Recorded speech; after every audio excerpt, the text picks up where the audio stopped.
The question is limit n is approaching to infinity a raised to the power n plus b raised to the power n divided by a raised to the power n minus b raised to the power n where a is greater than b and b is greater than 1.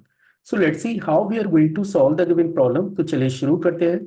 तो first of all तो मैं question के data को एक बार note कर लेता हूं. तो आप देख सकते हैं कि क्वेश्चन हमारे पास है limit n is approaching to infinity and the question is a raised to the power n plus b raised to the power n divided by a raised to the power n minus b raised to the power n की.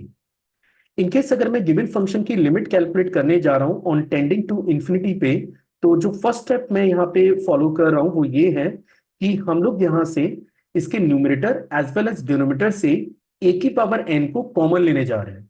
जैसे आप a की power n common लेंगे तो in the numerator you are getting 1 plus b upon a total raise to the power n, ये term आपको मिलेगा. और डिनोमिनेटर से अगर आप a की पावर n कॉमन लेंगे तो ये मिलेगा 1 minus b upon a and total raise to the power n की. ठीक है, आप देख सकते हैं कि a की पावर n से a की पावर n आपका डायरेक्टली कैंसिल हो रहा है.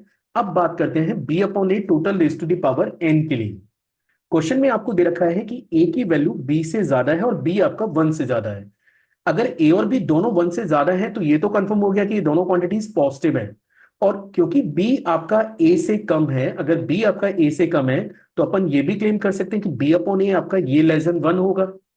अगर मेरे पास एक ऐसा नंबर है, लेट b अपॉन a, ये मेरे पास एक नंबर है जो 1 से छोटा है, और अगर मैं 1 से छोटे किसी भी नंबर की पावर n कर दूं जहां पे n आपका टेंडिंग टू इंफिनिटी है, तो ये जो फंक्शन है या ये जो क्वांटिटी है ये आपकी टेंस करेगी जीरो की ओर. फॉर एग्जाम्पल, अगर आपके पास 1 से छोटा कोई भी एक नंबर है, लेट आप उसे 1/2 ले लीजिए, तो 1/2 की पावर जैसे जैसे आप इंक्रीज करते जाएंगे ना वो डाटा कम होता जाता है. जैसे 1/2 की पावर 1 की बात करें तो वो 1/2 होता है, लेकिन 1/2 की पावर 2 करेंगे तो 1/4 हो जाएगा. आप पावर 3 करेंगे तो डेट विल बिकम 1/8. तो जैसे जैसे आप इस पावर को रेज करेंगे वैसे वैसे ये जो एंटायर क्वांटिटी है ये आपकी टेंस करेगी जीरो की ओर.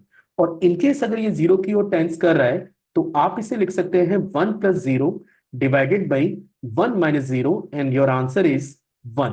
सो गिवन फंक्शन की अगर आप टेंडिंग टू इंफिनिटी पे लिमिट निकालेंगे तो limit of the given function is equal to 1.